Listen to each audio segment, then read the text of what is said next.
অধিকাংশ ঐতিহাসিকদের মতে পঞ্চম হিজরির শাবান মাসে সংঘটিত হয়েছে, কিন্তু কোন কোন ঐতিহাসিক বলেছেন, একজন ইবনে ইসহাক উনি বলেন ষষ্ঠ হিজরিতে এই যুদ্ধটি হয়েছে। তবে সহিহ হলো পঞ্চম হিজরির শাবান মাসে। কোন মাসে? শাবান মাসে।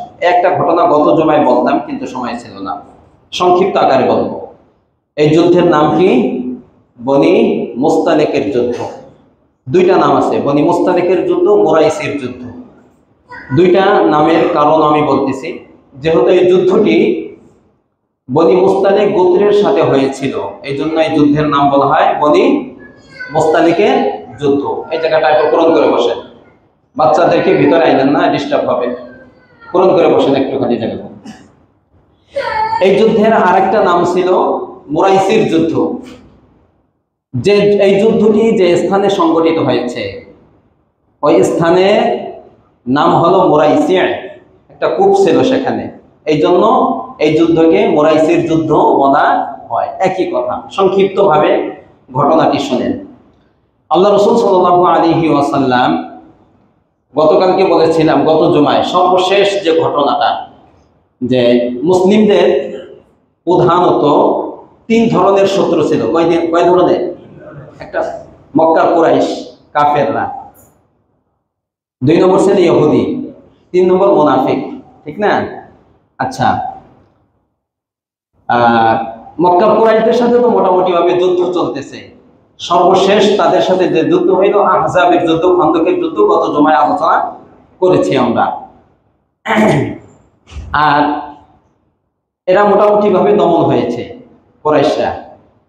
কিন্তু মদিনার ভিতরে যে প্রধানত দুই ধরনের শত্রু ছিল, এর মধ্যে এক ধরনের শত্রু ছিল ইহুদি।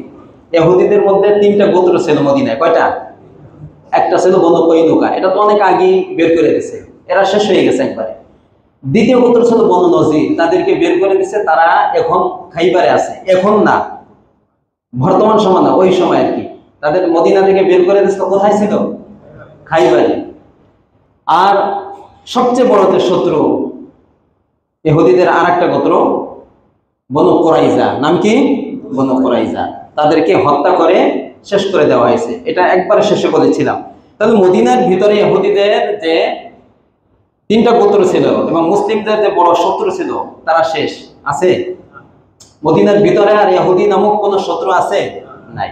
আচ্ছা, এই বনু কুরাইজার যুদ্ধ থেকে ফিরে আসার পরে মদিনায় আল্লাহ রাসূল স্বস্তির সাথে বসবাস করতেছিলেন।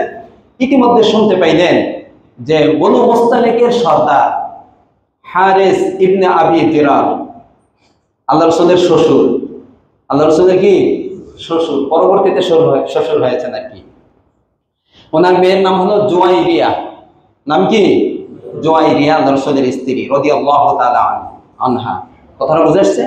যাই হোক, আল্লাহ রাসূল শুনতে পাইলেন যে বনু মুস্তালিকের সর্দার বনু হারিস সে মদিনার উপর আক্রমণ করার জন্য তার গোত্র সহ আশেপাশে আরো অনেক গোত্র নিয়ে মদিনার উপর আক্রমণ চালাবে, এই পরিকল্পনা করতেছে। সংবাদ আসলো মদিনায়। আল্লাহ রাসূল সত্যতা যাচাই করার জন্য একজন লোককে পাঠাইলেন যে বাস্তব কিনা।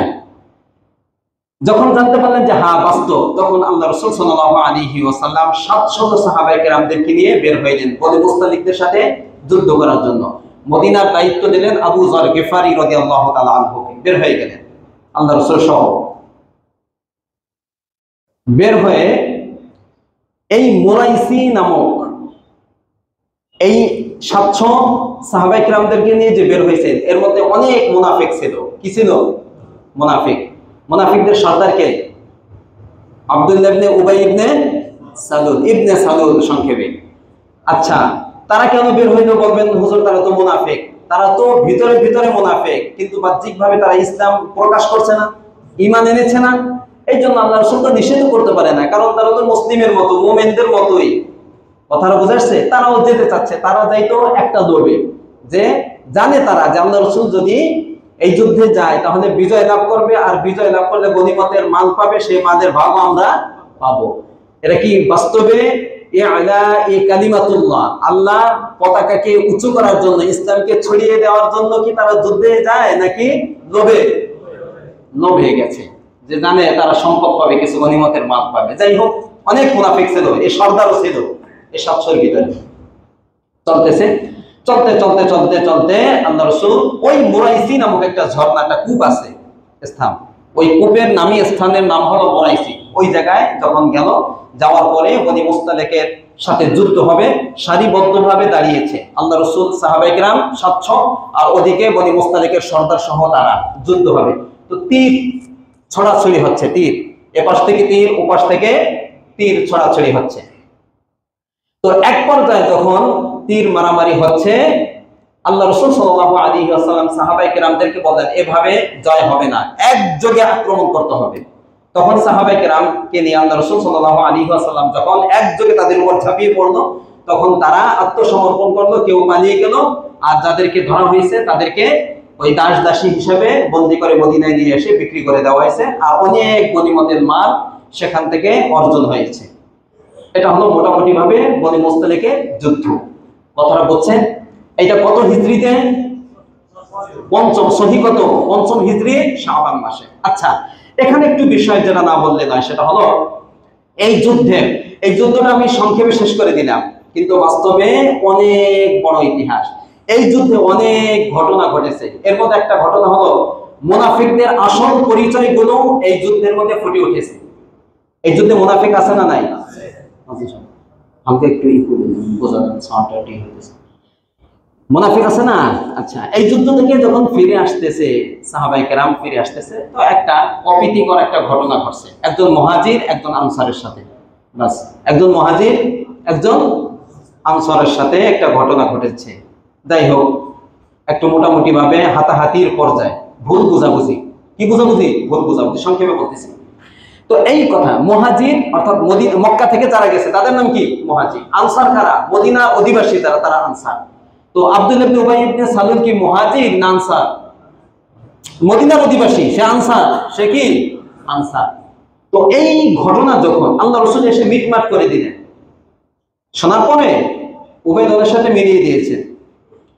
এই ঘটনা যখন আব্দুল্লাহ ইবনে উবাই ইবনে সালুলের কানে গেল, তখন সে বলল যে এত বড় সাহস, মক্কা থেকে মদিনায় এসে আমাদের আনসার ভাইয়ের উপরে, সে মুনাফিক না, সুযোগ পেলেই, আচ্ছা এত বড় সাহস।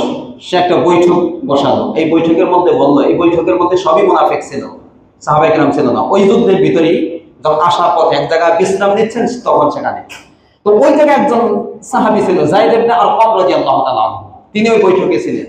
এই বৈঠকের মধ্যে আব্দুল্লাহ ইবনে উবাই ইবনে সালুল বলল, মদিনায় যাওয়ার পরে সম্মানিত লোকেরা নিম্ন শ্রেণীর লোকদেরকে মদিনা থেকে বের করে দেবে। কথাটা বুঝাচ্ছে? কারা বের করবে? সম্মানিত লোকেরা নিম্ন শ্রেণীর লোকদেরকে মদিনা থেকে বের করে দিবে। অর্থাৎ বুঝাচ্ছে যে আমরা মদিনাবাসী, আমরা হলো মুনাফিকরা, সে বলতেছে আমরা সম্মানিত, আর আল্লাহ রাসূল আর কি সাহাবায়ে কেরাম যারা আছে তারা, এটা সে বুঝাচ্ছে। সে অর্থাৎ আমরা মদিনায় গিয়ে আমরা আল্লাহ রাসূল এবং সাহাবায়ে কেরামদেরকে মদিনা থেকে কি করে দেব? বের করে দেব।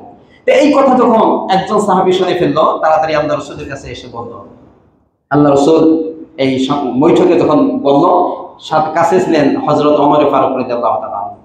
গরম মানুষ, অনুমতি চাইলেন, আল্লাহ রাসূল অনুমতি দেন যে গর্দানটা উড়িয়ে দেন। আল্লাহ রাসূল বলেন না, করা যাবে না এটা, কারণ যদি তাকে হত্যা করা হয় তাহলে পুরা বিশ্বে ছড়িয়ে যাবে, পুরা আরবে ছড়িয়ে যাবে যে মুহাম্মদ সাল্লাল্লাহু আলাইহি ওয়াসাল্লাম নিজেদের সাথীদেরকে হত্যা করে। অর্থাৎ তারা তো কোনো মুমিন দাবি করে না, মুসলিম দাবি করে, তাহলে ছড়িয়ে যাবে যে মুহাম্মদ নিজে লোকদেরকে সে কি করে?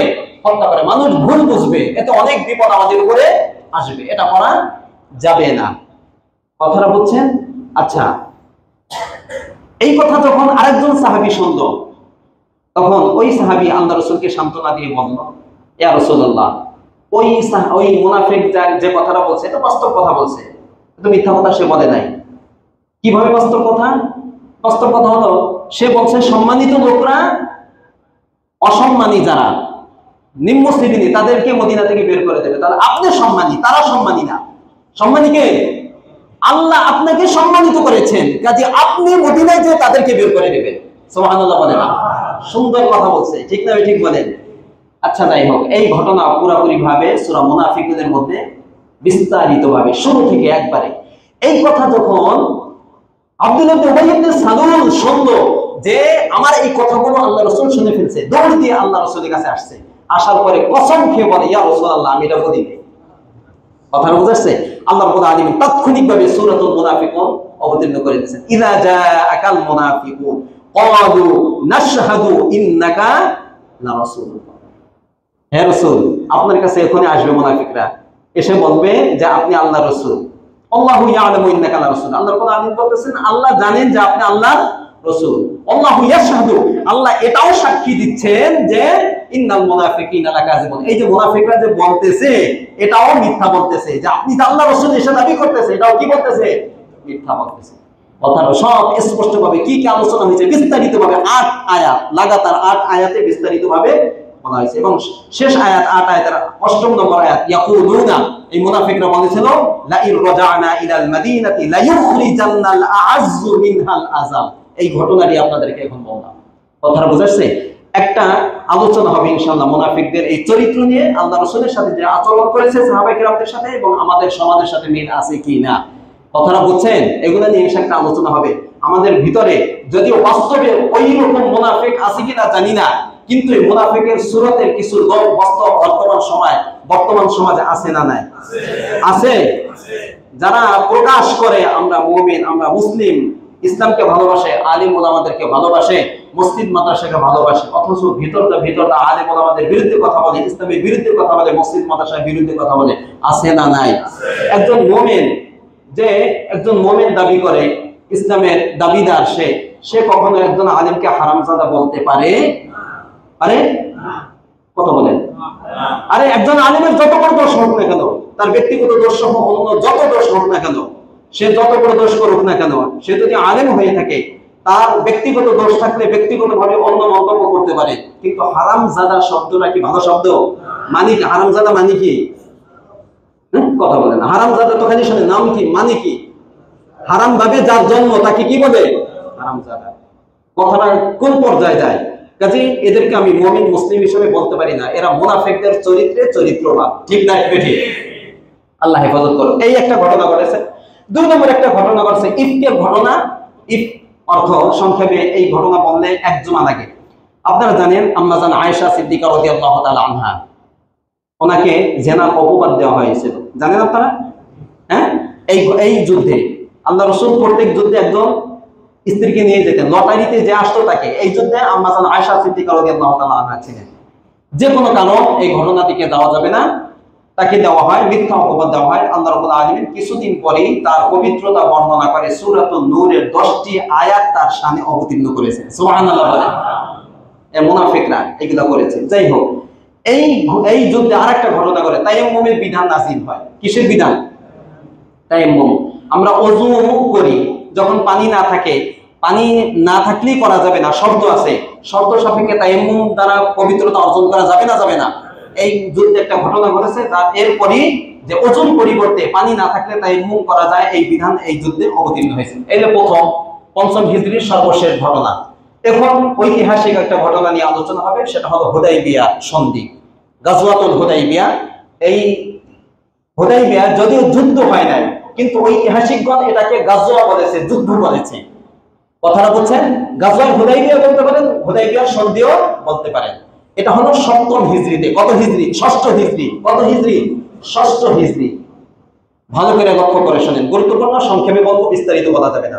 আল্লাহ রাসূল মদিনায় এই যুদ্ধ থেকে ফিরে আসছেন, মুরাইসির যুদ্ধ থেকে, বনি মুস্তালিকের যুদ্ধ থেকে ফিরে আসলেন। রমাদান মাসের পরে শাওয়াল মাস অপেক্ষা করতেছেন আল্লাহ রাসূল। ইতিমধ্যে স্বপ্নে দেখলেন আল্লাহ রাসূল রাত্রে যে তিনি এবং সাহাবায়ে কেরাম মক্কায় প্রবেশ করছেন, মক্কায় ঢুকেছেন। মক্কায় গিয়ে হারাম শরীফে ঢুকছেন, সাহাবায়ে কেরামদেরকে নিয়ে তওয়াফ করছেন। তওয়াফ করার পরে এরপর হজম করতেছেন, কেউ চুল মুন্ডি ফেলতেছেন, কেউ কসল করতেছেন, অর্থাৎ চুল কাটতেছেন, ছোট করতেছেন। এটা স্বপ্নে দেখলেন আল্লাহ রাসূল নিরাপদে, কেউ বাধা সৃষ্টি করতেছে না।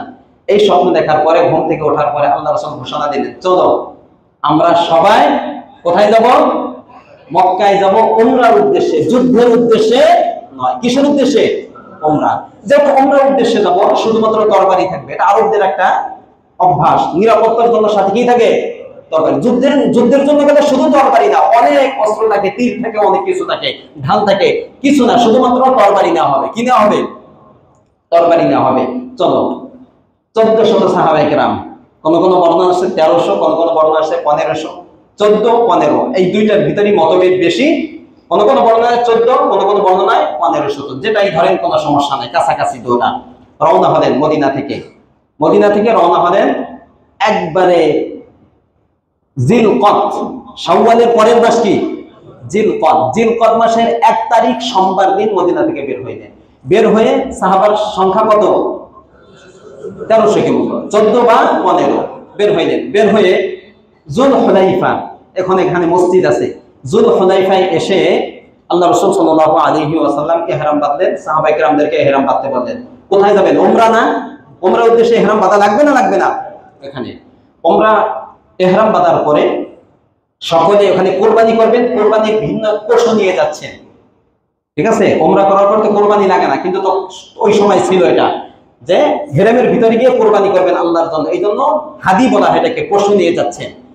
তো ইহরাম বাঁধার পরে যুল হুলাইফায় আল্লাহ রাসূল ঘোষণা দিলেন যে যে পশুগুলো কোরবানি করা হবে প্রত্যেকটা পশুর গলায় মালা পরিয়ে দাও, এবং ইশআর, ইশআর বলা হয়, যদি ওই বিধান এখন নাই, করলে করতে পারে, কোনো সমস্যা নেই। ইশআর বলা হয় যে পশুটা হেরেমের ভিতরে কোরবানি করার জন্য দূর থেকে নিয়ে যাওয়া হয়, ওই পশুর উটের যে কুজ আছে, কুজ চেনেন, ওই কুজের ওখানে একটু ছিদ্র করে দেওয়া হয়, হালকা একটু রক্ত পড়তে থাকে।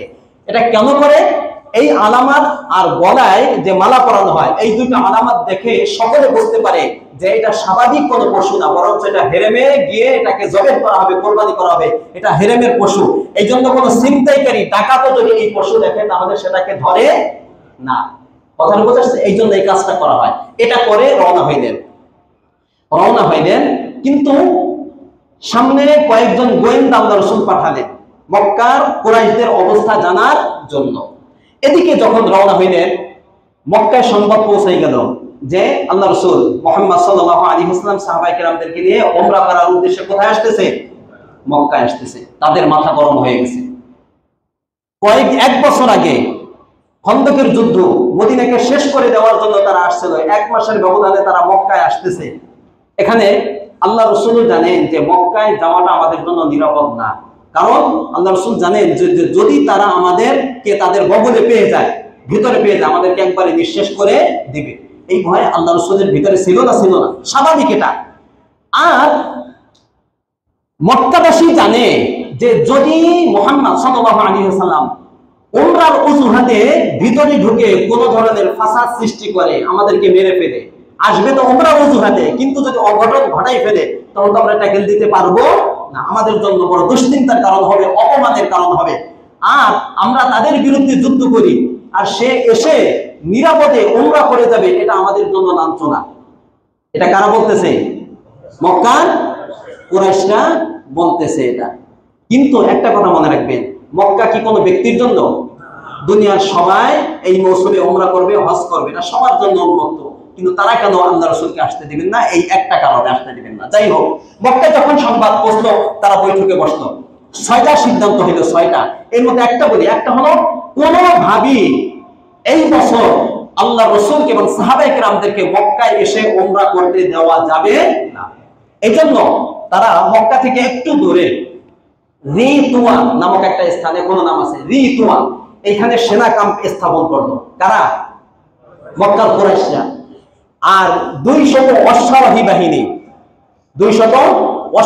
বাহিনী প্রস্তুত করলো, অস্ত্রে শস্ত্রে সজ্জিত করে। এর নেতা ছিল খালিদ ইবনে ওয়ালিদ, এখনো মুসলিম হয় নাই। নেতাকে খালিদ ইবনে ওয়ালিদ, তার নেতৃত্বে 200 অশ্বারোহী বাহিনী একবারে মক্কায় ঢোকার যে মেইন সড়ক, এই জায়গাটার নাম হলো কুরাউল গমিম।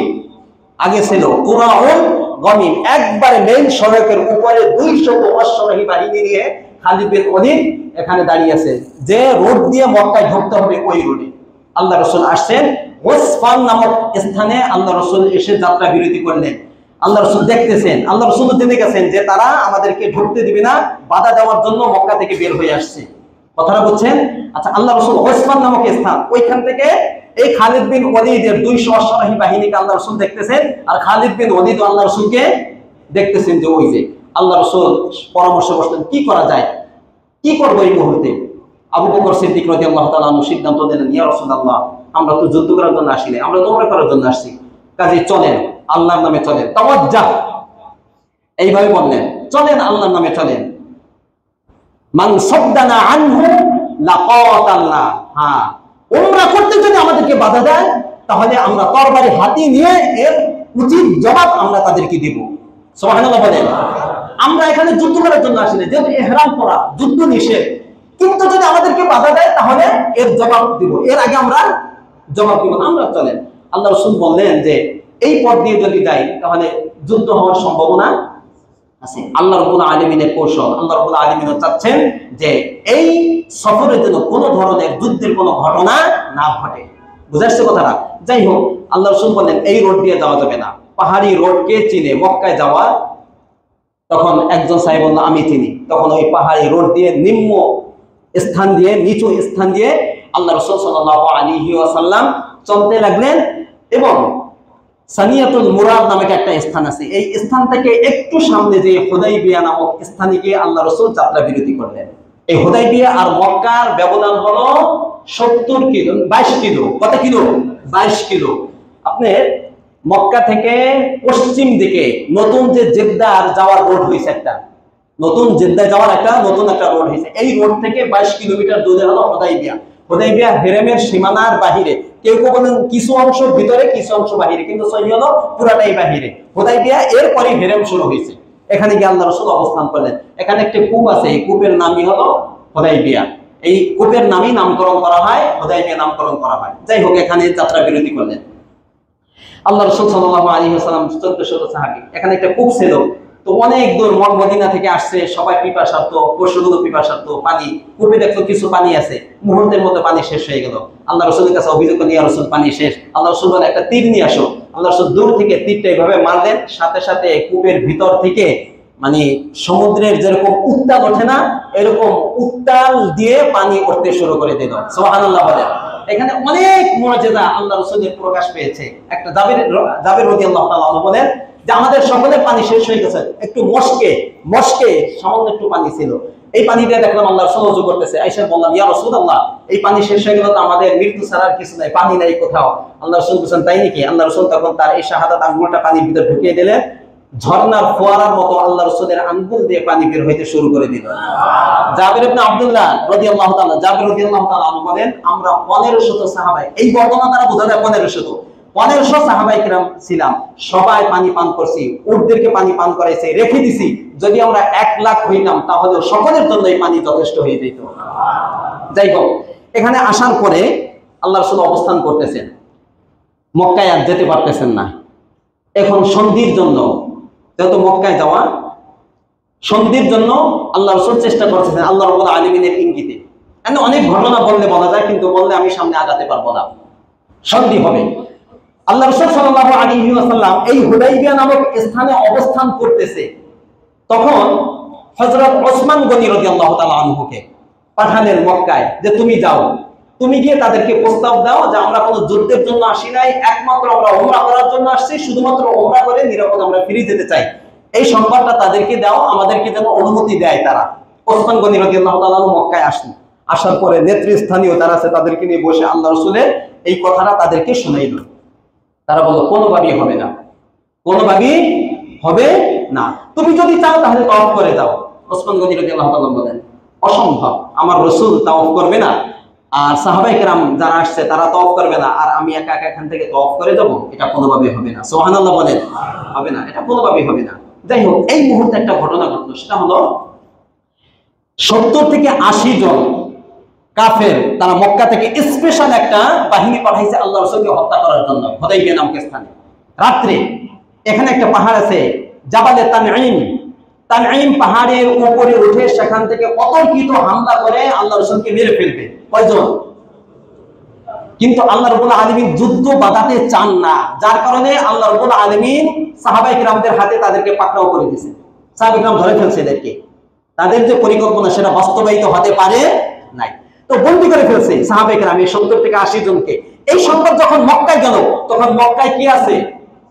ওসমান গনি রাদিয়াল্লাহু তাআলা আনহু আছে, তারা ওসমান গনি রাদিয়াল্লাহু তাআলা আটক করে ফেলছে। কথাটা বুঝাচ্ছে?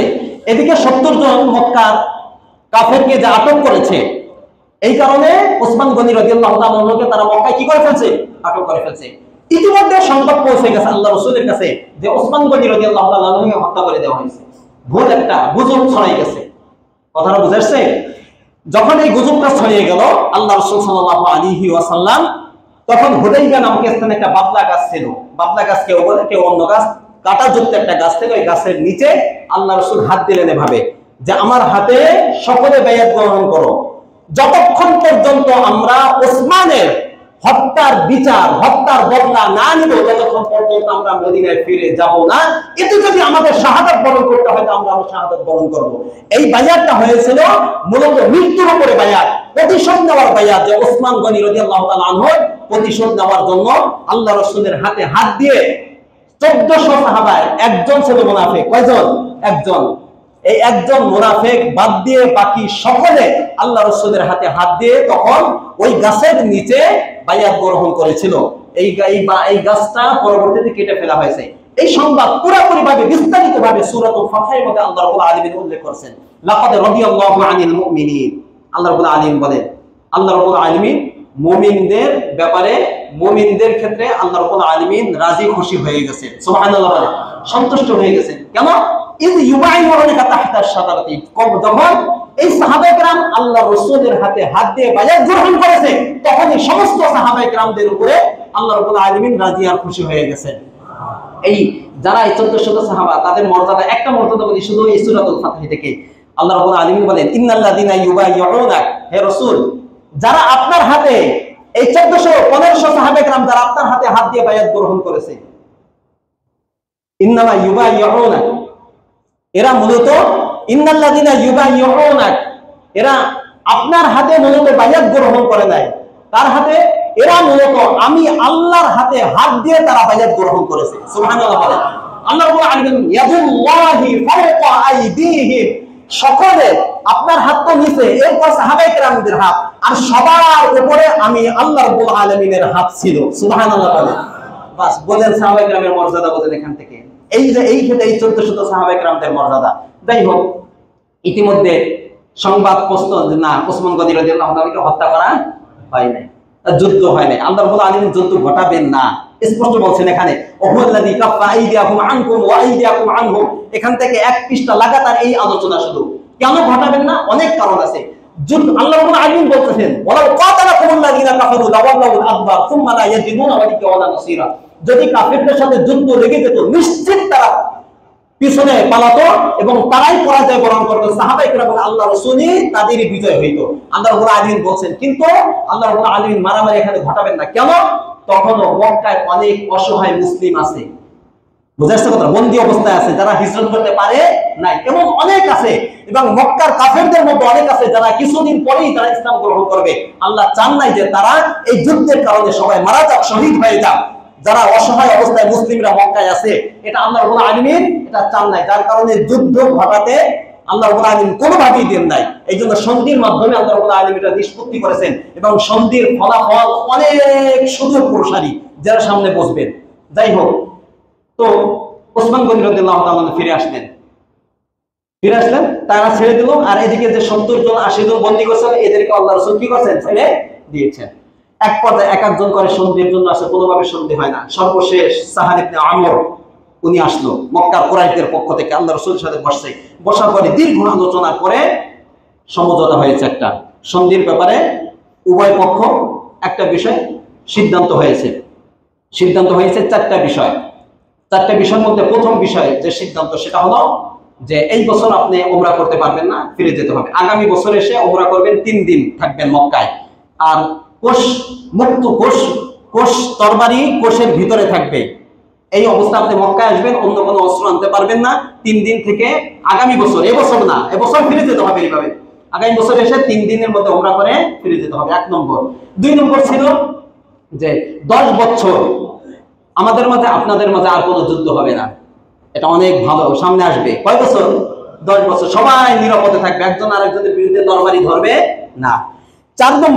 তিন নম্বর যে বিষয়টা ছিল সেটা হলো এই 10 বছরের মধ্যে মক্কার আশেপাশে যে গোত্রগুলো আছে এই গোত্রগুলো এই দুই দলের মধ্যে কুরাইশ মদিনাবাসী, মক্কাবাসী মদিনাবাসী যাদের অন্তর্ভুক্ত হইতেছে অন্তর্ভুক্ত হবে, যাদের অন্তর্ভুক্ত হবে তারা তাদের হিসাবে গণ্য হবে, কাজে তাদের বিরুদ্ধে তরবারি ধরা যাবে না। এটা সুন্দর একটা প্রস্তাব। কিন্তু 4 নম্বর প্রস্তাব হলো, এটা খুব কঠিন বিষয়, সেটা হলো যে মক্কা থেকে কোনো ব্যক্তি যদি মদিনায় ইসলাম ধর্ম গ্রহণ করে যায় তাহলে তাকে মদিনা থেকে ফেরত দিতে হবে। কিন্তু মদিনা থেকে কোনো ব্যক্তি যদি মক্কায় আসে তাহলে মক্কাবাসী তাদেরকে ফেরত দিতে বাধ্য হবে না। বলেন এই চুক্তি মানা যায়? আল্লাহ রাসূল বলেন মানলাম, মেনে নিছেন।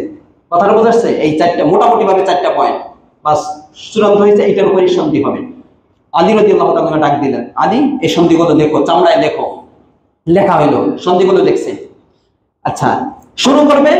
আল্লাহ রাসূল বললেন বিসমিল্লাহির রহমানির রহিম বলে লেখো। সাহাব বলল মার রহমান, রহমান কে? রহমান আমরা চিনি না, আপনি এটা লেখেন।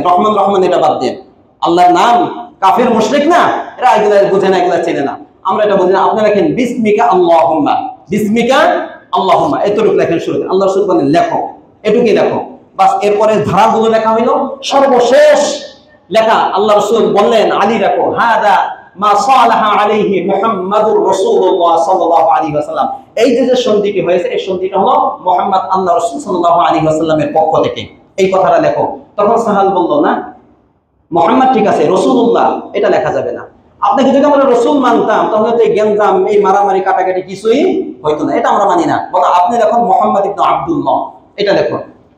আলী রাদিয়াল্লাহু তাআলা আনহু কোনোভাবেই হয়ে গেছে লেখাটা, এটা মুছতে চায়, বুঝলেন? বলছে আমার হাত দিয়ে আমি এটা মুছতে পারবো না, আপনার নাম রাসূলুল্লাহ এটা আমি মুছতে পারবো না, আল্লাহ রাসূল আমাকে দেখাই দাও কোন জায়গা। তখন দেখাই দেন আল্লাহ রাসূল নিজ হাত দিয়ে এটা মুছে দিয়েছে। এরপর লেখা হলো মুহাম্মদ ইবনে আব্দুল্লাহ, বাস চূড়ান্ত হয়ে গেল, সন্ধি হয়ে গেছে। ঠিক এই মুহূর্তে সন্ধি হয়ে গেছে, চূড়ান্ত সন্ধি, বাস এটার উপরে সিদ্ধান্ত হয়ে গেছে। এখন আল্লাহ রাসূল ফিরে যাবে। এই মুহূর্তে সাহাল ইবনে আমরের ছেলে আবু জান্দাল রাদিয়াল্লাহু তাআলা তিনি আগে ইসলাম ধর্ম গ্রহণ করছে, কিন্তু মক্কায় ছিল নির্যাতিত অবস্থায়। এই সাহাল কুরাইশদের পক্ষ থেকে যে সন্ধির জন্য আসছিল তার ছেলে, সে আল্লাহ রাসূল বসা হুদাইবিয়ায় এই মুহূর্তে শিকল পরা অবস্থায়, পুরা শরীরে শিকল দিয়ে বাঁধা, এই অবস্থায় আল্লাহ রাসূল দরবারে আসলো। আল্লাহ রাসূলকে বলে ইয়া রাসূলুল্লাহ আমাকে মক্কা থেকে নিয়ে যান, আমাকে খুব নির্যাতন করে। তখন তার বাবা পাশে সাহাল ইবনে আমর ধরে দিয়েছে এক থাপ্পড়। হ্যাঁ, আল্লাহ রাসূল দোহাই দিয়ে বলছে যে কমপক্ষে আমার সম্মানে তাকে আমাদের কাছে দিয়ে দাও। বলছে না, এই তো সন্ধি হয়ে গেছে, দেওয়া যাবে না, হবে না, মক্কা থেকে কেউ ওদের দেওয়া হবে না। এটা হয়েছে না, চূড়ান্ত হয়েছে না, কোনোভাবে দেওয়া হলো না। আল্লাহ রাসূল তাকে সান্ত্বনা দিলেন, যাও ইসবির ওয়াহতাসিব, সবর করো, নেকির আশা করো, ফা ইন্নাল্লাহা আজিলুন লাক ওয়া লিমান মাআকা মিনাল মুস্তাদআফিন, তুমি সহ মক্কায় যে সমস্ত অসহায় মুসলিম আছে তাদের জন্য অচিরেই আল্লাহ রাব্বুল আলামিন মুক্তির একটা পথ বের করে দেবে। সুবহানাল্লাহ বলেন। কষ্ট দিয়ে তিনি ফিরে গেলেন। বাস এটা মোটামুটি ভাবে সন্ধি। আচ্ছা সন্ধির পরে এখন সবাই মদিনায় ফিরে যাবে, কিন্তু সবাই ইহরাম বাঁধা, মনে আছে? সবাই কি বাঁধা? হালাল হওয়া লাগবে না? আল্লাহ রাসূল বললেন কুমু, দাঁড়াও তোমরা, পশুগুলো জবাই করো, এরপর মাথার চুল ফেলে দাও। কেউ দাঁড়ায় না, কেউ মানে না, কেউ মানতেছে না। কথাটা বুঝাচ্ছে? কেউ এই কাজটা 3 বার করছে, বলছে আল্লাহ রাসূল, কেউ কোনো উত্তর দেয় না, কিচ্ছু করে না। আল্লাহ রাসূলের আদেশ মানতেছে না তারা। আল্লাহ রাসূল কষ্টে ওখান থেকে বের হয়ে, এই সফরে আল্লাহ রাসূলের স্ত্রী ছিলেন উম্মে সালামা রাদিয়াল্লাহু তাআলা আনহা, আল্লাহ রাসূলের সাথে ছিলেন। উম্মে সালামা রাদিয়াল্লাহু তাআলা আনহার কাছে আল্লাহ রাসূল চলে গেলেন, বললেন যে এই অবস্থা। আল্লাহ রাসূল কষ্ট নিয়ে বললেন যে আমার কথা কেউ শুনতেছে না। আম্মাজান বললেন, কত বুদ্ধিমতী, মহিলাদের পরামর্শ অনেক সময় নিতে হয়। আম্মাজান বললেন ইয়া রাসূলুল্লাহ, তারা এইভাবে বললে শুনবে না, তাদের মনে অনেক কষ্ট, কারণ যে সন্ধি হয়েছে এই সন্ধিটা কোনোভাবেই মুসলিমদের পক্ষে নয়, এটা তারা মানতে পারতেছে না। এই কষ্টে উমরা করতে আসছে, পারতেছে না, এই জন্য তারা 2টা কারণে পারে না, এখন বলবো আমি। তখন তিনি পরামর্শ দেন, ইয়া রাসূলুল্লাহ আপনি আদেশ করা দরকার নাই, আপনি বাহিরকে নিজে আগে কি করেন, আগে কোরবানি করেন, এরপরে মাথার চুল ফেলে দেন, দেখবেন আপনার দেখা দেখি সবাই কাজ করবে। আল্লাহ রাসূল বের হয়ে, তাবু থেকে বের হয়ে এসে নিজে চুল ফেলে দিলেন, এরপর কি নিজে কোরবানি করলেন, এরপরে চুল ফেলে দিলেন। এটা দেখা দেখি সাহাবায়ে কেরাম সকলে একের পর এক আনন্দে আত্মহারা, সবাই আল্লাহ রাসূলের দেখা দেখি সবাই কোরবানি করে দিলেন আর মাথায় চুল ফেলে দিয়ে সবাই হালাল হয়ে গেল। সুবহানাল্লাহ।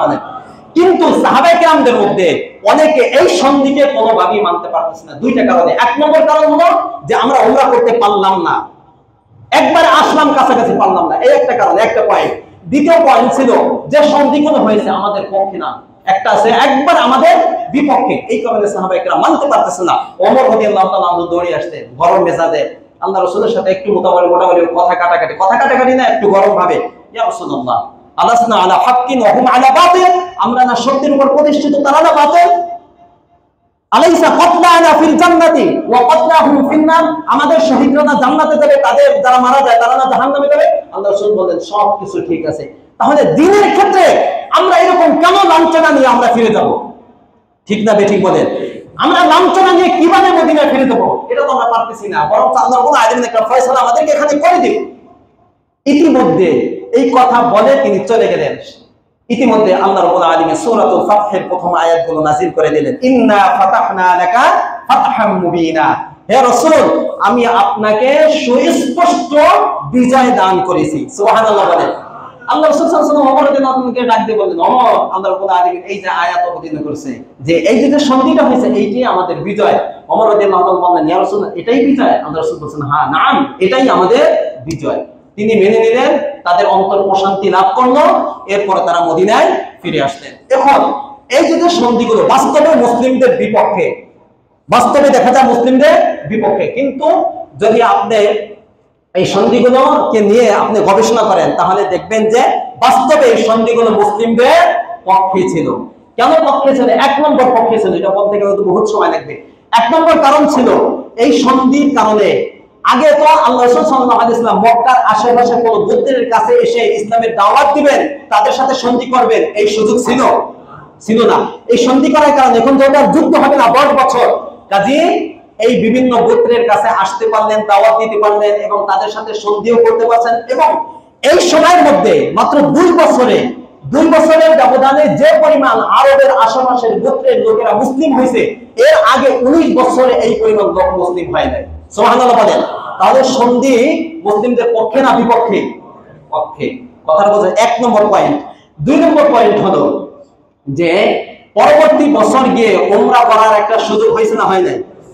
3 নম্বর পয়েন্ট হলো এই সময়ের মধ্যে আল্লাহ রাসূল সাল্লাল্লাহু আলাইহি ওয়াসাল্লাম আগে তো শুধু জাজিরাতুল আরবের মধ্যে আল্লাহ রাসূলের দাওয়াতটা সীমাবদ্ধ ছিল। আল্লাহ রাসূল এই সময় জাতীয় পর্যায় থেকে আন্তর্জাতিক পর্যায়ে অর্থাৎ বিভিন্ন রাজা বাদশাদের নিকটে আল্লাহ রাসূল সাল্লাল্লাহু আলাইহি ওয়াসাল্লাম চিঠির মাধ্যমে ইসলামের দাওয়াত দিয়ে পাঠালেন। এই সুযোগটা তো এই সময়ের মধ্যে যেহেতু কোনো যুদ্ধ হবে না, নিরাপদে আছে সবাই, এই সুযোগটা পেয়েছেন এবং চিঠি দিয়েছেন। কাজে এটা মুসলিমদের পক্ষে হইলে না বিপক্ষে হইলে? বিপক্ষে হয়েছে মুসলিমদের। সবচেয়ে গুরুত্বপূর্ণ যেটা সেটা হলো মক্কার যে সমস্ত দুর্বল অসহায় মুসলিমরা সেখানে নির্যাতিত অবস্থায় ছিল, তাদের জন্য বড় একটা সুযোগ তৈরি হয়েছে।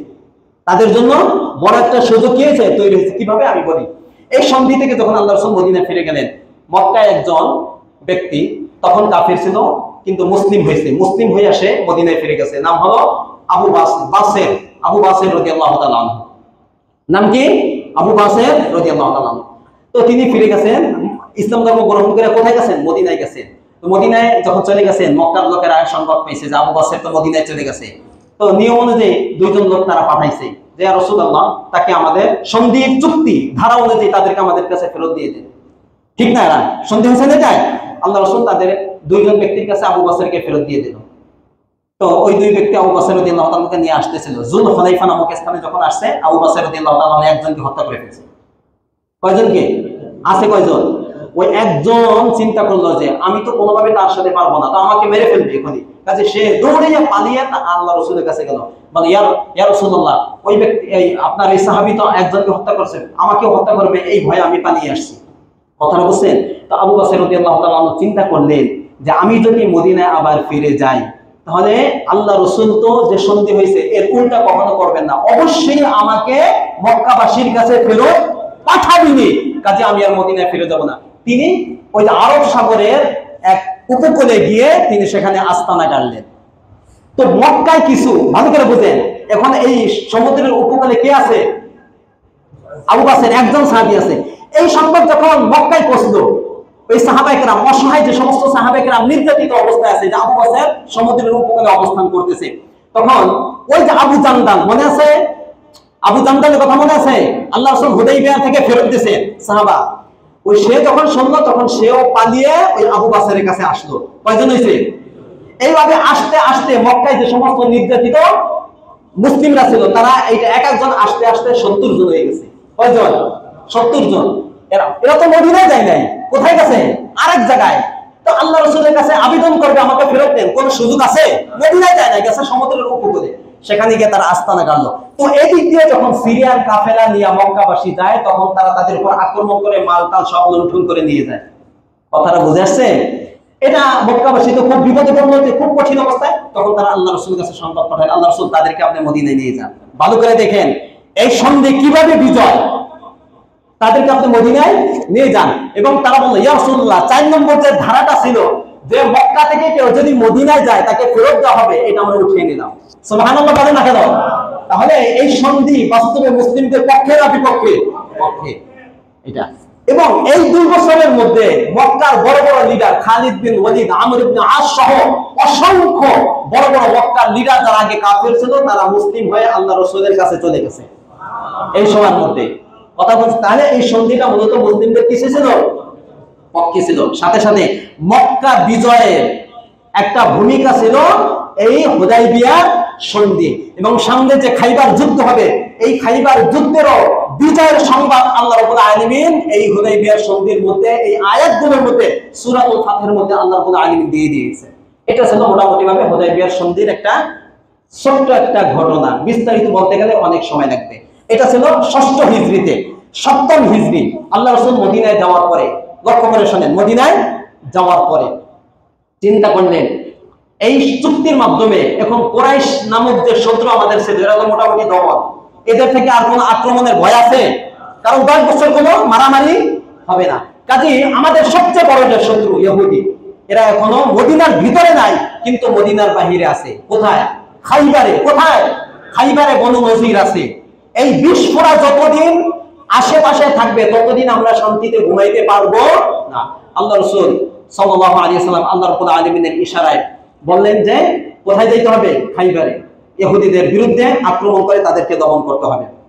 ঘোষণা দিলেন যারা হুদাইবিয়ার সন্ধিতে ছিল শুধুমাত্র তারাই যেতে পারবে, অন্য কেউ যেতে পারবে। কত সংখ্যা? কত? 14 বা 15। রওনা হইলেন। আল্লাহ রাসূলের একটা নিয়ম ছিল যে তিনি যে যুদ্ধের দিকে যাবেন সরাসরি ওই দিকের পথ না ধরে আরেক দিকের পথ ধরতেন, যাতে মুনাফিকরা বুঝতে না পারে কোন দিকে যাচ্ছে। কথাটা বুঝাচ্ছে? তো আল্লাহ রাসূল আরেক পথ দিয়ে খাইবারের দিকে, খাইবার মূলত উত্তর পূর্ব দিকে, মদিনা থেকে উত্তর পূর্ব দিকে আসতেছে, অন্য সিরিয়ার পথ ধরে আসতেছে।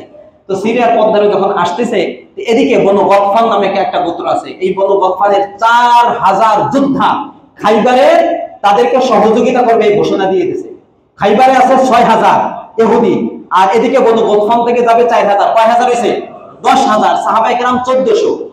কত কঠিন যুদ্ধ হবে না? তো আল্লাহ রাসূল যখন এদিক দিয়ে আসতেছেন তো বনু গতফানের কবিলার গোত্রের অনেক দূরে যাত্রা বিরতি করলেন। তো এই 4000 খাইবারবাসীকে সহযোগিতা করার জন্য তারা রওনা হয়েছে। কিছুদূর যাওয়ার পরে তারা পিছন থেকে অনেক হট্টগোল পাইতেছে। এটা আল্লাহ রাব্বুল আলামিন কৃত্রিম ভাবে ফেরেশতাদের মাধ্যমে সৃষ্টি করেছেন। যেভাবে হোক তারা হট্টগোল শুনে মনে করলেন যে মুহাম্মদ এবং তার বাহিনী মূলত সম্ভবত আমাদের গোত্রের উপর আক্রমণ করার জন্য চলে আসছে। এই জন্য তারা খাইবারে না গিয়ে আবার তারা তাদের গোত্রের দিকে ফিরে আসলো। এই 4000 বাহিনী আর যায় নাই। আল্লাহ রাসূল বুঝতে পেরে অন্য পথ দিয়ে খাইবারে রওনা হইল। একবারে রাতে গিয়ে খাইবারের সীমানায় পৌঁছলো। আল্লাহ রাসূলের নীতি ছিল যে রাত্রে অতর্কিত ভাবে কাপুরুষের মতো কারোর উপর আক্রমণ করেন না, রাত্রি এখানে যাপন করলেন। সকাল বেলায় আল্লাহ রাসূল বলেন চলো এখন খাইবার আক্রমণ করতে হবে। চলতেছে খাইবারের সীমানায় যখন ঢুকলো তখন খাইবারের ইহুদিরা চাষাবাদ করত, অনেক উর্বর ভূমি ছিল, চাষাবাদ করত। কোদাল নিয়ে ঝড়ি নিয়ে তারা সকালবেলা বের হচ্ছে। আর এই কৃষকরা বের হয় না সকালবেলা, তারা বের হচ্ছে। বের হয়ে তাকাই দেখে যে বিশাল এক কাফেলা আসতেছে। তখন তারা বললো মুহাম্মদ, তারা তো সাল্লাল্লাহু আলাইহি ওয়াসাল্লাম বলেন মুহাম্মদ আর তার বাহিনী এসে গেছে, দ্রুত তোমরা তোমাদের দুর্গের ভিতর গিয়ে পালাও। তখন তারা তাড়াহুড়ো করে তাদের যে দুর্গ ছিল কিল্লা সেলের ভিতর গিয়ে তারা পালাইতে লাগলো। আল্লাহ রাসূল আক্রমণ শুরু করে দিলেন। দীর্ঘ আক্রমণ, অনেক দিন আক্রমণ, অনেক কষ্টের পরে খাইবার বিজয় হয়েছে। লাগাতার আক্রমণ চলতেছে, কোনোভাবেই ওই দুর্গ জয় করতে পারতেছে না। কারণ ওইখান থেকে বের না হইলে তারা উপর থেকে তীর মারে, বের না হইলে কোনোভাবে জয় করা যাবে না। খাইবারের যে দুর্গটা ছিল, পুরা পুরা খাইবারটা দুই ভাগে বিভক্ত ছিল। এক ভাগে 8টা দুর্গ, মোট 8টা দুর্গ ছিল। এক ভাগে 5টা দুর্গ ছিল, আরেক ভাগে 3টা দুর্গ ছিল। খুব মজবুত দুর্গ। এইটা মোকাবেলা করা, এটা জয় করা মুসলিমদের জন্য খুব কঠিন ছিল। যাই হোক, কোনোভাবেই জয় হচ্ছে না। শেষ পর্যায়ে এক রাত্রে আল্লাহ রাসূল সাল্লাল্লাহু আলাইহি ওয়াসাল্লাম ঘোষণা দিলেন, আগামীকাল সকালে এমন এক ব্যক্তির কাছে পতাকা তুলে দেওয়া হবে, মুসলিম বাহিনীর পতাকা, যে মূলত আল্লাহ রাসূলকে ভালোবাসে আর আল্লাহ রাসূল তাকে ভালোবাসে। এই ঘোষণা দিলেন। সাহাবায়ে কেরাম সকলে, এবং কি ওমর রাদিয়াল্লাহু তাআলা তিনি বলেন, সবার আকাঙ্ক্ষা ছিল হয়তো আমার কাছে, আমাকে আল্লাহ রাসূল এই মুসলিম বাহিনীর পতাকাটা দিবেন। কিন্তু যখন সকালবেলা হলো, আল্লাহ রাসূল ডাক দিলেন, আলী কোথায়? আলী কোথায়? বললো যে আলী আছে, তাবুতে আছে। বলে ডাকো। সাহাবায়ে কেরাম বললো তার চোখ করছে, চোখের সমস্যা, চোখে খুব ব্যথা। আল্লাহ রাসূল বলছেন ডাক দাও তুমি। ডাক দেওয়ার পরে কাছে আসতো, আল্লাহ রাসূলের থুতু মুবারক তার চোখে লাগাই দিলেন, সাথে সাথে তার চোখ ভালো হয়ে গেল এবং তার হাতি তরবারি উঠিয়ে দিলেন। তিনি লাগাতার যুদ্ধ করতে লাগলেন। ওনার হাতি খাইবারের যে প্রধান যে দুর্গ, খুব মজবুত দুর্গ, এটা যখন জয়লাভ হইল এবং ইহুদিদের যে বীর পুরুষ ছিল মারহাব, সে যখন মারা গেল, তার যে দুই ভাই ছিল তারা যখন মারা গেল, একের পর এক প্রথম ভাগ 5টা দুর্গ জয় করে, দ্বিতীয় ভাগের 3টা দুর্গ একবারে সহজে জয় হয়ে গেল। অল্প সময়ের মধ্যে আল্লাহ রাব্বুল আলামিন পুরো খাইবারকে সাহাবায়ে কেরামদের হাতে দিয়ে দিলেন। সুবহানাল্লাহ বলেন। তো এদেরকে কি করবে এখন? খাইবার তো জয় হয়ে গেছে, ইহুদিদেরকে কি করবে? ইহুদিদেরকে সিদ্ধান্ত হলো খাইবার থেকে বের করে দেবে, একবারে মদিনা জাজিরাতুল আরবে এদের জন্য কোনো স্থান না থাকে। শেষ পর্যায়ে সিদ্ধান্ত হলো না, তারা দাবি করল, ইয়া রাসূলুল্লাহ আমাদেরকে থাকতে দিন এখানে। খাইবার এখন কাদের? বলেন কাদের? মুসলিমদের। তো এখন তারা থাকবে, ভাড়াটে হিসেবে তারা থাকবে। চুক্তি হইল যে খাইবারের যত ফসলাদি আছে তোমরা চাষাবাদ করবা, অর্ধেক মুসলিম বাহিনী আমাদেরকে মদিনায় পাঠিয়ে দেবা, আর অর্ধেক তোমরা চাষাবাদ তোমাদের টাকা দিয়ে তোমরাই করবা, অর্ধেক তোমরা রাখবা, আর অর্ধেক কাদেরকে দেবে? মুসলিমদের। এইভাবে চুক্তি হয়ে আল্লাহ রাসূল সাল্লাল্লাহু আলাইহি ওয়াসাল্লাম নিরাপদে, আরো অনেক যুদ্ধ হয়েছে, মদিনায় ফিরে আসলেন। কথাটা বুঝছেন? এর পরবর্তী বছর মদিনায় ফিরে আসার পরে 7ম হিজরি যখন জিলহজ মাসের চাঁদ উঠলো, কি মাসের? কোন মাসের? 7ম হিজরি জিলহজ মাসের যখন চাঁদ উঠলো, চাঁদ ওঠার সাথে সাথে আল্লাহ রাসূল সাল্লাল্লাহু আলাইহি ওয়াসাল্লাম ঘোষণা দিলেন, চলো উমরাতুল কাজা। হুদাইবিয়ার সন্ধি হয়েছে 6ষ্ঠ হিজরিতে। তো চুক্তি হচ্ছে যে এই বছর পারবে না, আগামী বছরে এসে আপনারা 3 দিন থাকবেন এবং উমরা করবেন। ঘোষণা দিলেন যে চলো কোথায় যাবো আমরা? মক্কায় গিয়ে আমরা ওই পূর্বের উমরার কাজা কি করব? আদায় করব। যেহেতু পূর্বের উমরার কাজা, এইজন্য অবশ্যই ওই 1400-1500 সাহাবায়ে কেরাম অবশ্যই তারা যেন সকলে অংশগ্রহণ করে। ঘোষণা হইল। একবারে চাঁদ ওঠার সাথে সাথে জিলকদের চাঁদ ওঠার সাথে সাথে সকলে রওনা হয়ে গেল। সাথে সাথে মদিনার আরো অনেক সাহাবায়ে কেরাম আবেদন করলেন, ইয়া রাসূল আমাদেরকে অনুমতি দেন। আরো কিছু সাহাবাদেরকে অনুমতি দেওয়া হলো। পুরুষের সংখ্যা ছিল 2000 আর নারী পুরুষের সংখ্যা অগণিত, হিসাব ছাড়া ছিল। সকলে রওনা হলো। এসে মদিনায়, এটা চিনবেন আপনারা, জান্নাতুল মুআল্লা যে কবরস্থান আছে, ওই পাশ দিয়ে আল্লাহ রাসূল ঘুরে, ওই পাশ দিয়ে আল্লাহ রাসূল বাবুস সালাম গেট দিয়ে ওদিক দিয়ে ঢুকতেছিল সমস্ত সাহাবায়ে কেরামদেরকে নিয়ে। আর মক্কাবাসী অনেক দিন আল্লাহ রাসূলকে দেখে না, অনেকদিন হয়ে গেছে না, বের করে দেওয়া হয়েছে আল্লাহ রাসূলকে। সাহাবায়ে কেরামদেরকে দেখে না, তাদের অবস্থা দেখার জন্য কুয়াইতিনা নামক একটা পাহাড় আছে ওই পাশে, ওই পাহাড়ের উপরে উঠে মক্কাবাসী সকলে আল্লাহ রাসূল এবং সাহাবায়ে কেরামকে দেখতেছেন। সবাই সুন্দরভাবে তারা ঢুকে তওয়াফ করতেছে, আস্তে আস্তে করে তওয়াফ করতেছে। তখন ওই মক্কার লোকেরা বলতেছিল, মদিনার জ্বর সাহাবায়ে কেরামদেরকে একবারে দুর্বল করে দিয়েছে। কথাটা বুঝেছে? তখন আল্লাহ রাসূল আদেশ করলেন যে শোনো, তাদের এই কথা তোমরা শুনছো, কাজে তোমরা তওয়াফের সময় রমণ করবে, অর্থাৎ বীরের মতো চলবে। কিসের মতো? তওয়াফে 3 চক্করে কিসের মতো চলতে হয়? বীরের মতো। এইটা যে প্রথম, এখান থেকে পরবর্তী সমস্ত তওয়াফের মধ্যে যে তওয়াফের পরে সাই আছে, ওই তওয়াফের মধ্যে বীরের মতো চলতে হয়, রমণ বলা হয় এটাকে। এইটা যখন তারা দেখলো যে সাহাবায়ে কেরাম বীরের মতো তওয়াফ করতেছে, তখন তারা বলল, না, মদিনার জ্বর তাদেরকে দুর্বল করে দেয়, বরঞ্চ তাদের শক্তি আরো বাড়িয়ে দিয়েছে। সুবহানাল্লাহ বলেন। এইভাবে আল্লাহ রাসূল সাল্লাল্লাহু আলাইহি ওয়াসাল্লাম 3 দিন থেকে এখানে আল্লাহ রাসূল একজন সাথে আল্লাহ রাসূলের বিবাহ হয়। এই আল্লাহ রাসূলের স্ত্রীর নাম ছিল মাইমুনা রাদিয়াল্লাহু তাআলা আনহা। এই সফরের মধ্যে বিবাহ হয়। 3 দিন থেকে আল্লাহ রাসূল আবার মদিনায় ফিরে আসেন। এটা ছিল মোটামুটি ভাবে 7ম হিজরির ঘটনা। 7ম হিজরিতে এই মদিনায় যাওয়ার পরে আল্লাহ রাসূল সাল্লাল্লাহু আলাইহি ওয়াসাল্লাম যখন নিরাপদে থাকতেছিলেন যে 10 বছর যুদ্ধ হবে না, তো এই সময়ের মধ্যে আল্লাহ রাসূল বিভিন্ন বাদশাদের নিকট চিঠি পাঠাচ্ছিলেন। হেরাক্লিয়াসের কাছে চিঠি পাঠাচ্ছেন, রোম সম্রাট, কি সম্রাট? রোম সম্রাটের কাছে দিহিয়াতুল কালবি রাদিয়াল্লাহু তাআলা আনহুকে পাঠাইছেন। দিহিয়াতুল কালবি রাদিয়াল্লাহু তাআলা আনহুকে পাঠাইছেন। এই বাদশা সহ সকলে ইসলাম ধর্ম গ্রহণ করবে, ঠিক এই মুহূর্তে পুরো যারা বিদ্রোহ করছে তার কারণে তিনি ফিরে গেছেন। এই বাদশাটা মোটামুটি ভালো ছিল। এরপর পারস্য বাদশা খসরু পারভেজের নিকট পাঠাইলো আল্লাহ রাসূলের সাহাবী আমর ইবনে উমাইয়াকে। সে আল্লাহ রাসূল সাল্লাল্লাহু আলাইহি ওয়াসাল্লামের চিঠি ধরে টুকরো টুকরো করে ফেলল রাগে। ইরান বর্তমান ইরানের বাদশা ছিল, কিসরা বলা হয়। আল্লাহ রাসূলের কাছে যখন সংবাদ পেল, আল্লাহ রাসূল বলল সে মূলত আমার চিঠি ছেড়ে দেয়, বলছে সে তার রাজত্বকে টুকরো টুকরো করে ফেলছে। অচিরে তার রাজত্ব আমার চিঠি যেরকম টুকরো টুকরো করে ফেলছে, তার রাজত্ব এরকম খণ্ড বিখণ্ড টুকরো টুকরো হয়ে যাবে। কিছুদিনের মধ্যে, কয়েকদিন, বেশি না, এই কয়েকদিনের মধ্যে তার ছেলে শিরওয়াহ, তার হাতে তার বাবা, সে নিজে ছেলে তার বাবাকে এই খসরু পারভেজকে হত্যা করে সে ক্ষমতায় বসে। আল্লাহ রাসূলের দোয়া কবুল হয়েছে না হয় নাই? হয়েছে, চিঠি ছেড়ার কারণে। আল্লাহ রাসূল আরেকজন বাদশা, হাবশার বাদশা নাজাশির কাছে পাঠাইলেন, যে হাতিব ইবনে আবি নাজাশির কাছে পাঠালেন আমর ইবনে উমাইয়াকে, আর পারস্য সম্রাটের কাছে পাঠালেন আব্দুল্লাহ ইবনে হুযাফা রাদিয়াল্লাহু তাআলা আনহুকে। নাজাশি তিনি ইসলাম ধর্ম গ্রহণ করছেন, তার মৃত্যুর পরে গায়েবে জানাজার নামাজ পড়ছে, এটাও আপনারা জানেন। আর বাহরাইনের বাদশার কাছে পাঠাইছিল আল্লাহ রাসূলের সাহাবী আলাই ইবনে হাজরামিকে, তিনি আল্লাহ রাসূলের দাওয়াত পাওয়ার সাথে সাথে ইসলাম ধর্ম গ্রহণ করে ফেলছে। আর মিশরের বাদশা মুকাইকিসের কাছে পাঠাইছিল হাতিব ইবনে আবি বালতাআ, তিনি ইসলাম ধর্ম গ্রহণ করেন নাই, তবে আল্লাহ রাসূলের জন্য অনেক উপঢৌকন পাঠাইছেন। এর মধ্যে দুইটা দাসী পাঠাইছিল, একটা দাসীর নাম ছিল মারিয়া কিবতিয়া রাদিয়াল্লাহু তাআলা আনহা, আল্লাহ রাসূলের দাসী ছিল। তার পেট থেকে আল্লাহ রাসূলের একজন সন্তান ইব্রাহিম রাদিয়াল্লাহু তাআলা আনহু তিনি জন্মগ্রহণ করেন। তিনি কোন বর্ণনা আছে আল্লাহ রাসূলের দাসী ছিলেন, কোন বর্ণনা ছিল তিনি আল্লাহ রাসূল তাকে বিবাহ করছেন। এইটা মোটামুটি ভাবে ঘটনা ছিল। সর্বশেষ 2 মিনিটে আরেকটা ঘটনা বলে শেষ করব, সেটা হলো মোতার যুদ্ধ। কিসের যুদ্ধ? মোতার যুদ্ধ। 1 মিনিটে মোতার যুদ্ধ, এটা বললে একটু সুন্দর হবে। মোতার যুদ্ধটা হয়েছে 8ম হিজরিতে। কত হিজরি? 8ম হিজরিতে মোতার যুদ্ধ সংগ্রাম, জমাতুল উলামা, 8ম হিজরির মোতার যুদ্ধের ঘটনা ছিল যে এই মোতার পাশে একটা এলাকা, সেটা হলো বুসরা। নাম কি? বুসরা। এটা মূলত সিরিয়ার একটা অঞ্চল।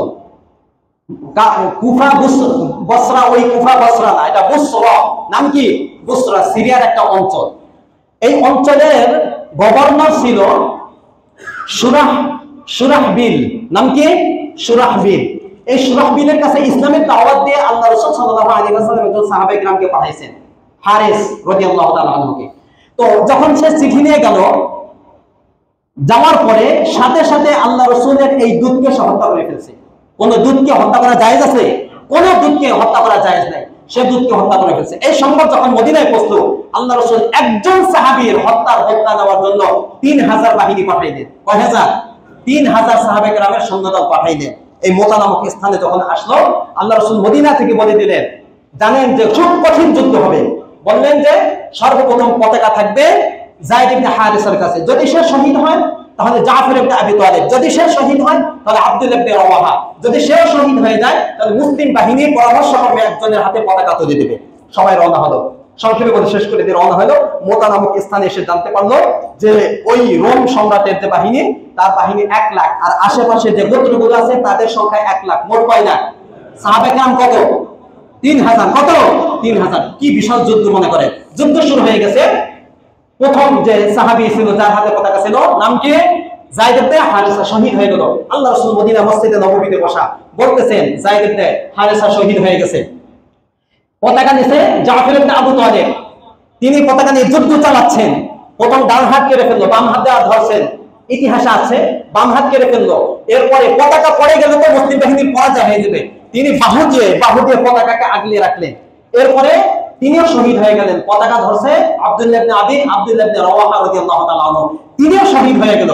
এরপর এক সাহাবা পতাকা ধরে রাখছিল, ইতিমধ্যে পরামর্শ করবে যুদ্ধের ময়দানের ভিতরে পতাকা দেওয়া হলো খালিদ ইবনে ওয়ালিদ রাদিয়াল্লাহু তাআলা আনহু। তিনি এর আগে কিছুদিন আগে ইসলাম ধর্ম গ্রহণ করছে। এরপরে রাত্রি যুদ্ধ চলতেছে, রাত্রে তিনি পুরা সাহাবায়ে কিরামদের যে যুদ্ধের যে বিন্যাস ছিল এটা পরিবর্তন করে ফেলছেন। ডান দিকের বাহিনীকে বাম দিকে, বাম দিকের বাহিনীকে ডান দিকে, সামনের বাহিনীকে পিছনে, পিছনের বাহিনীকে সামনে এনে পুরো পরিবর্তন করে দিল। সকালে তখন যুদ্ধ শুরু হবে। ওই রোমের 2 লাখ বাহিনী যখন দেখলো যে কালকে যাদেরকে দেখছি তারা তো নাই কেউ, কালকে তো এখানে অন্য দল দেখছে, এখানে অন্য দল দেখছে, এদিন তো কেউ দেখি না, তারা মনে করলো যে মদিনা থেকে অনেক লোক আসছে, ভয় পেয়ে গেল। ভয় পেয়ে তারা পিছনে হতে লাগলো। খালিদ ইবনে ওয়ালিদ ওই যুদ্ধে কোন বর্ণনা 9টা তরবারি তার ভেঙে গেছে। সুবহানাল্লাহ বলেন। আল্লাহ রাব্বুল আলামিন তার মাধ্যমে মুসলিম বাহিনী 2 লক্ষ বাহিনীর বিরুদ্ধে 3000 সাহাবায়ে কেরামদেরকে বিশাল বিজয় আল্লাহ রাব্বুল আলামিন দান করেন। সুবহানাল্লাহ বলেন। এটা মোটামুটি ভাবে মুতার যুদ্ধ 8ম হিজরির একটা। আগামী সপ্তাহে ইনশাআল্লাহ 8ম হিজরির সবচেয়ে আল্লাহ রাসূলের জীবনের টার্নিং পয়েন্ট যেটা ফাতহে মক্কা, মক্কা বিজয় নিয়ে ইনশাআল্লাহ বিস্তারিত আলোচনা হবে। যা শুনলাম এগুলো শুনি কেন, যেন আল্লাহ রাসূলের উপরে আমাদের মহব্বত আরো বেশি বাড়ে এবং আমরা যেন সিরাতের কিছু অংশ আমরা যেন জানি। আল্লাহ রাব্বুল আলামিন আমাদেরকে তৌফিক দান করুন। যারা সুন্নাত পড়েন তাদেরকে সুন্নাত মাসালে